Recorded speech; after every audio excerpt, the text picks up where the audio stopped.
देखो, अधिकतर लड़का को नियामक ज्यामिति के त्रिभुज का जो क्षेत्रफल है ना, वो क्षेत्रफल ही याद नहीं रहता है, सूत्र याद नहीं रहता। और जब तुमको सूत्र याद नहीं रहेगा तो क्या हिसाब बना पाओगे? नहीं ना। देखो, ये सूत्र बहुत, ये में कुछ एगो नियम दिया गया है, इस सूत्र में कुछ एगो लाइन दिया गया है जिसके माध्यम से अभी इसी वक्त आपको एक सूत्र याद करवा देते हैं। देखिए, सिर्फ आपको ये याद रखना है कि 1 2 3 और 3 के बाद फिर 1, 1 के बाद 2, 2 के बाद 3, 3 के बाद 1, 1 के बाद 2, 2 के बाद 3, बस तीनों को संख्या है। बस इतना लड़का अगर याद रखता है तो ये आपको अब भी याद हो जाएगा। देखिए, हम लिखने का प्रयास करते हैं। पहले क्या कीजिएगा, त्रिभुज का क्षेत्रफल जब लिखना पड़े तो 1/2 लिख दीजिएगा और कोष्ठ घेर के यहाँ पे पहले x का जो भी है सब लिख लेंगे। x1 यहाँ पे ऐसे घेर देंगे, कोई दिक्कत, प्लस करके x2 कर दिए, फिर घेर देंगे और फिर प्लस करके x3 और फिर घेर देंगे और कोष्ठ लगा देंगे। पहले x का मान की, हाँ यहाँ पे 3 होगा, पहले क्या करेंगे, x का मान पूरा लिख दिए, कोई दिक्कत ना, समझने का प्रयास करो। अब अभी हम क्या बताए थे, 1 2 3 3 1 2, माने कि 3 अगर आ जाएगा तो फिर वहां से 1 से स्टार्ट होगा। तो अब यहाँ देखो, पिछला सब में खाली y के मान डाला गया है क्या? देखो, x जब यहाँ 1 है, इसका अर्थ है कि 1 के बाद 2 होगा और 2 के बाद क्या होगा, 3 होगा, y2 माइनस y3 हो गया। 1 2 3, 1 2 3। यहाँ पे देखो, अब x2 है, इसका अर्थ क्या है, y का मान क्या होगा, 3 और माइनस y, और 3 के बाद फिर क्या होता है, 1, तो -1। अच्छा, यहाँ कितना है, 3 है, तो यहाँ अब 1 से स्टार्ट होगा, तो y1 माइनस y2 हो गया, त्रिभुज का सूत्र बन गया। एक बार और देख लो, क्या करेंगे, 1/2 लिखेंगे, x1, पहले x वाला के काम खत्म करेंगे, पहले हाँ काम धंधा हो जो पहले फलाना के बोला के लाओ, क्या x2, तो हम x वाला को भगा रहे हैं, पहले x3 और घर घेर दिए। अच्छा, x वाला, x का मान पहले हम लिख चुके हैं, पहले x का मान लिख दीजिएगा, y का मान बाद में। क्या एक ट्रिक क्या बताया है, 1 2 3 3 1 2 फिर 3, यही ना। x1 है तो इसका अर्थ है कि y2 होगा, और जब y2 लिख दिए तो y3 होगा, माइनस लगाते जाएंगे। और जब x2 है तो y3, और जब 3 हो गया तो y1, y यहाँ 3 है तो यहाँ क्या होगा, y1 और माइनस y2। अब बताओ, कौन ऐसा लड़का है जिसको ये सूत्र लिखने में दिक्कत? अरे याद करने की क्या जरूरत है, बनाना सीखो ना, बन कैसे गया। इस पर हम आपको हिसाब ही बिठा के बताएंगे। एक और सूत्र होता है जो लड़का कहता है कि दिमाग ज्यादा उसको पगलाता है, विभाजन सूत्र जो होता है वो देखो, वो भी आपको बहुत जल्दी याद हो जाएगा, एक बार में याद करवा देंगे। वो भी सूत्र, विभाजन सूत्र है ना, वो भी होगा। जैसे पहले हम लिखते हैं m1x2 प्लस m2x1 बट्टे m1 प्लस m2, ठीक, कॉमा m1y2 प्लस m2y1 बट्टे m1 प्लस m2 हो गया विभाजन सूत्र। अब देखो, ये देखने में बहुत लड़का देखते हो कि खाली इंग्लिश में, गांव देख के लिखता हो जाता था, कहते कि खाली इंग्लिश में लिखल है, छोड़ देख रहा, दूसर पढ़ लेते हैं। अरे इंग्लिश हिंदी का है, देखो ना कितना इजी, खाली आप m1 m2 m1 m2 x1 x2 y1 y2, 2 के बाद 1 होगा, 1 के बाद माने 1 के बाद 2 होगा, 2 के बाद 1 होगा, बस इतना याद रखिएगा।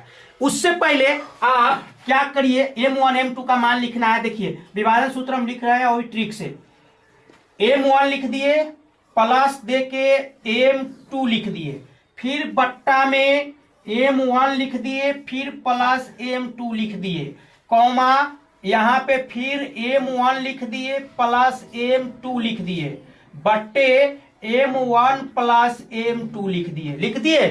इतना 8 जगह, माने कि 4 जगह m1 m2 हुआ है। अब इसमें बैठाना है तो पहलका में x बैठाना है और दूसर का में y बैठाना है, हो जाएगा। देखिए, तो m1 है, इसका अर्थ है कि यहाँ x2 होगा m2 है तो इसका अर्थ है कि x 1 होगा, m1 है इसका अर्थ है कि y 2 होगा, m2 है इसका अर्थ है कि y 1 हो गया विभाजन सूत्र। यही चीज ना वहां लिखे हैं, कोई दिक्कत? विभाजन सूत्र भी ये हो जाता है। उसके बाद आपको दूरी सूत्र, तो इजी है, दूरी सूत्र तो आपको तो याद हो जाएगा एक के तनी में। दूरी सूत्र देखिए,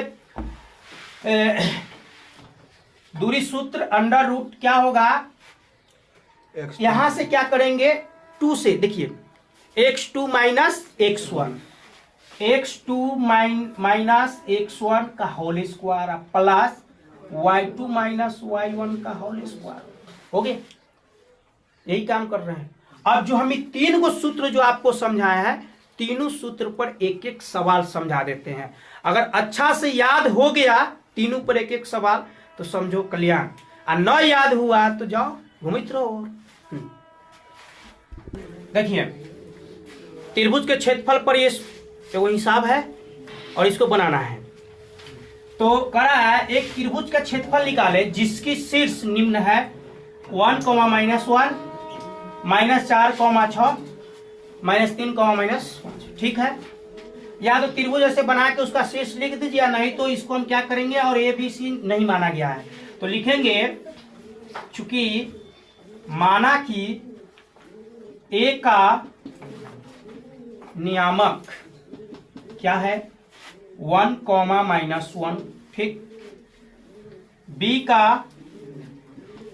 का नियामक -4, 6, ठीक। उसके बाद C का नियामक बराबर, नियामक मानिए या निर्देशांक मानिए, बतवा वही होता है, -3, -5। ये हो गया। इसके बाद क्या करें, देखिए यहाँ पे x1, x2, x3 होगा, क्योंकि पहले का x होता है तो लिख लीजिए x1 बराबर कितना है 1, x2 बराबर कितना है -4 और x3 बराबर कितना है -3। अच्छा y1 बराबर कितने है -1 और y2 बराबर कितना है 6 और y3 बराबर कितना है -5। हो गया। अब त्रिभुज का क्षेत्रफल निकालेंगे। सूत्र आप लोग को पता है, इसलिए त्रिभुज का लिखेंगे, त्रिभुज का क्षेत्रफल बराबर, सूत्र लिख देते हैं 1/2 x1 into y2 minus y3, और ज्यादा बार लिखोगे तो जैसे हम लिखते हो वैसे ये तुम लोग भी लिख लोगे, x2 बराबर यानी कि y3 माइनस y1 और plus x3 into y1 minus y2। ये होता है त्रिभुज का क्षेत्रफल का सूत्र। समझ गए? मान बैठाते हैं 1/2, x1 का मान देखो तो कितना है 1 इंटू y2 का मान 6 है ना, 6 माइनस, ये सूत्र में के माइनस, उसके बाद -3 है तो 3 का मान देखो भी माइनस में है, तो माइनस इंटू माइनस करेंगे तो क्या हो जाएगा प्लस 5 प्लस x2, तो x2 का मान क्या है -4, ठीक, और इंटू इसमें क्या y3 माइनस y1, तो -5 और माइनस y1 के मान माइनस में है तो फिर माइनस माइनस क्या हो जाएगा प्लस, और प्लस x3 का मान कितना, ये भी माइनस में है -3 इंटू y1 माइनस y2, तो -1 और -6, क्योंकि ये प्लस में इसलिए माइनस में हो गया है। अब देखिए 1/2 1 इंटू 6 5 कितना होगा 11 प्लस, और दोनों माइनस से माइनस गुना, रुको एक सेकेंड, -4 इंटू -4 होगा क्योंकि 5 में से 1 घटेगा तो -4 होगा, और प्लस यहाँ पे -3 गुने -7 हुआ। अच्छा 1/2, 1 में 11 से गुना करेंगे तो 11, अब माइनस गुने माइनस प्लस, और प्लस से फिर गुना होगा तो प्लस होगा, 4 चौका 16, माइनस माइनस प्लस, अब प्लस में प्लस, 7 21। अब देखिए क्या होगा 1/2, जोड़ो, इसको जोड़ेंगे ही नहीं लगाएंगे, डायरेक्ट गुना कर देते हैं, 6 1 7 7 1 8 48 होगा, काटेंगे तो कितना हो जाएगा 24, यानी कि 24 वर्ग मात्रक। इस सूत्र पर आपका एक कंप्लीट हो गया। और इसी के अनुसार बनेगा। समझ गए?